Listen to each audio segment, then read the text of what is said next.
By 10, 11 o'clock midnight, we'll start to see that next round that we've been talking about, the widespread shield of rain starting to move in. And as it does so, it encounters those freezing temperatures north and west of Charlotte. And that's why we have yet another winter weather advisory in effect through tomorrow morning for the foothills, the northwest Piedmont, and the mountain communities with that freezing rain and still some fog developing. So let's bring in Elisa Raffa right now, meteorologist Elisa Raffa. And Elisa, you're going to talk more about what folks can expect up in those areas. Almost a carbon copy of what we saw this morning, right? Where we had some of these icy conditions to the north and west. You can see, as Tara's mentioning, we still have some freezing fog concerns. So some of these pinks still showing up on that road weather index where you can still have some slick spots this evening. Now going into tonight into tomorrow morning, you're looking at the freezing rain and sleet, mainly north of I-40 up to 1/10 of an inch of ice, and then rain in the afternoon on top of that, 1 to 2 inches of rain possible. So you want to just watch out for slick bridges, overpasses, and sidewalks going into your Saturday morning, especially. That ice forecast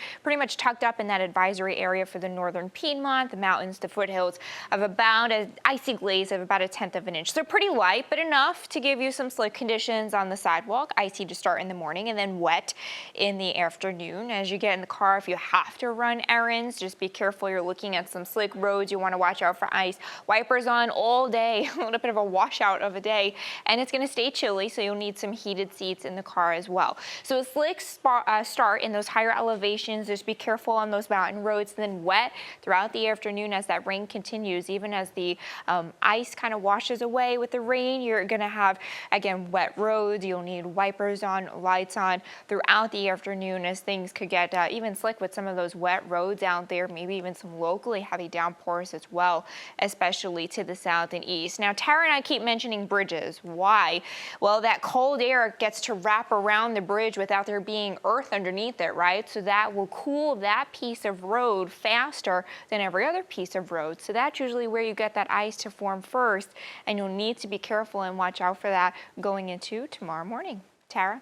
Tomorrow morning, and again, Elisa, you were talking about just really the washout of a day. It's going to be all through the afternoon. We've got that rain that will continue to move in from the south and west. And again, as we were talking about, starting out, turning into some of that freezing rain, especially north and then northwest of Charlotte before it changes over to just that chilly rain through the afternoon. There we are at 5:15 tomorrow evening as temperatures do start to climb above freezing in those areas north and west of Charlotte. Again, around the Charlotte area through South Carolina, we will stay above freezing throughout the day. 7:45, though, Sunday morning, we see a little bit of a break, and notice the rain not quite as widespread and intense as it will be during the day tomorrow. So those are the drier breaks I was talking about. If you do want to head out and do something for Valentine's Day, still keep the umbrella handy.